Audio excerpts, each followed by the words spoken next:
Soon, you will uncover the story of the Titanic and the mysteries that have remained hidden for over a century. We will witness the moment of impact from inside the ship, see the iceberg that sank it, and follow the traces it left behind. We will even explore what those who fell into the freezing waters experienced, chasing the truth behind the tragedy. The sound you hear was the Titanic's distress call. Help signals were sent to nearby ships via Morse code. At the telegraph was Jack Phillips, a 25-year-old who stayed at his post until the room was submerged, heroically working until the very end. Though nothing could change the outcome. The Titanic would not be discovered until 73 years later, and the story truly began with the discovery of its wreck. The tale of the Titanic starts in 1912, when newspapers boldly announced Titanic to embark on its maiden voyage, showing images of the ship and ticket prices. The Titanic was more than a ship, it was a challenge. The transatlantic passenger trade was lucrative, and companies competed fiercely. The White Star Line wanted a ship that prioritized luxury and comfort over speed, aiming to dominate the Atlantic route with innovation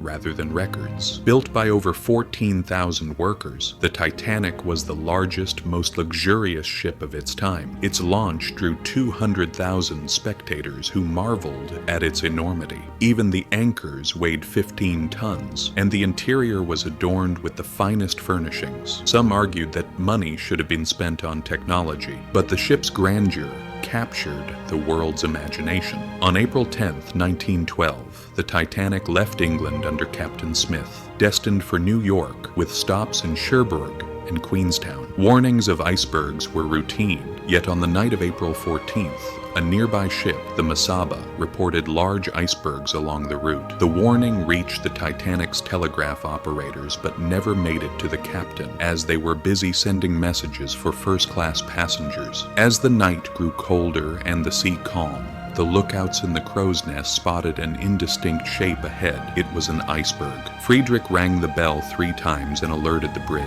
First Officer Murdoch ordered the ship to turn starboard, attempting to avoid the looming disaster, but fate had other plans. Despite moving at only 40 kilometers per hour, the massive ship could no longer be stopped. Just 37 seconds later, at 11:40 p.m., the Titanic struck the iceberg on its starboard side. The iceberg sliced the ship like a razor, bending the hull in several places and causing rivets to fail, flooding 5 compartments. Captain Smith called the ship's designer, Thomas Andrews, for a damage report. When Thomas went below to inspect, his worst fears were confirmed. 5 compartments were filling with water at a rate of 400 tons per minute. The Titanic was beyond saving, and they realized the only thing left was to evacuate the ship, giving priority to women and children. Passengers were woken, panic spread, and the crew worked to organize the evacuation. At the same time, help had to be requested. In times of danger, ships sent distress signals via Morse code. However, the operators in the Titanic's wireless room were busy transmitting personal messages for first-class passengers who paid to send and receive updates to their families, ignoring routine warnings from other ships. Earlier, the nearby ship California had warned Titanic of heavy ice blocking its path and advised caution. The Titanic operator, overwhelmed with passenger messages, brusquely told California to "Shut up, I'm busy." Later, Captain Smith personally ordered the operators to send urgent distress calls. They attempted to contact every ship within 400 miles, but the nearest, California, 32 kilometers away, did not respond. Eventually, only the ship Carpathia replied and began heading toward the disaster, though calculations showed it would take 4 hours to arrive, and the Titanic had only 2. By now, the bow was submerged and the stern was rising out of the water. Around 1:15 a.m.,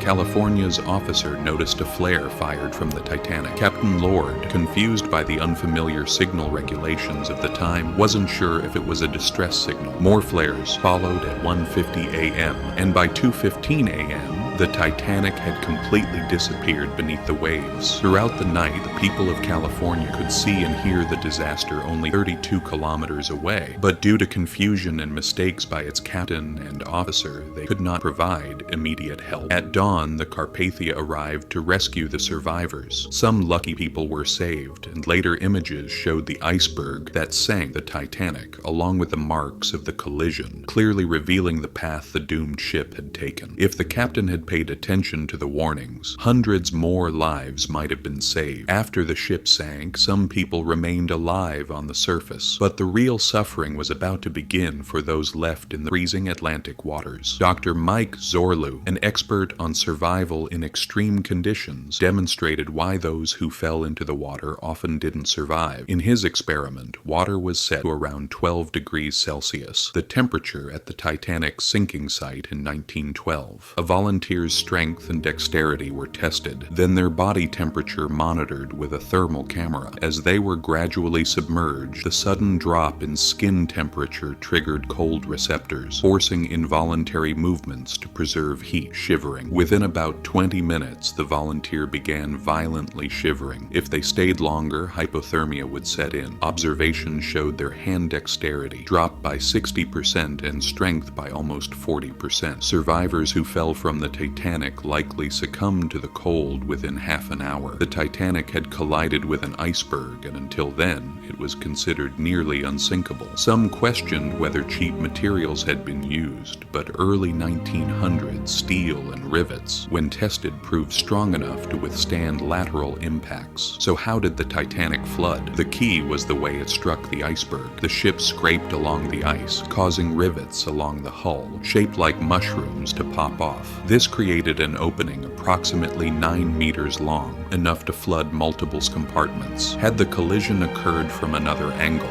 the Titanic might have survived. That night was extraordinary. There was no moon, and the sea was unnaturally calm. According to researcher Tim Martin, frequent local atmospheric changes acted like a giant lens. The iceberg was partly hidden from view. Lookouts without binoculars could only spot it at the last moment, and even then it was almost too late. Ocean currents also played a role. The iceberg that sank the Titanic had broken off Greenland roughly 300 days earlier, carried south by the Labrador Current, and traveled hundreds of kilometers along Canada and northern U.S. coasts before reaching the Titanic's path. A mass formed over thousands of years from accumulated snow, eventually solidifying into a 1.5 million ton iceberg that would, by fate, block the Titanic's course in the dark Atlantic night. By 5:30 a.m., 2 hours after the ship sank, the day was breaking, and the few survivors clinging to life in the water were finally spotted by rescue ships. Looking back, one could see what had destroyed them. Around 1,500 people, mostly men and passengers from the lower classes, lost their lives. Captain Smith was among them. This was meant to be his final voyage before retirement, but instead,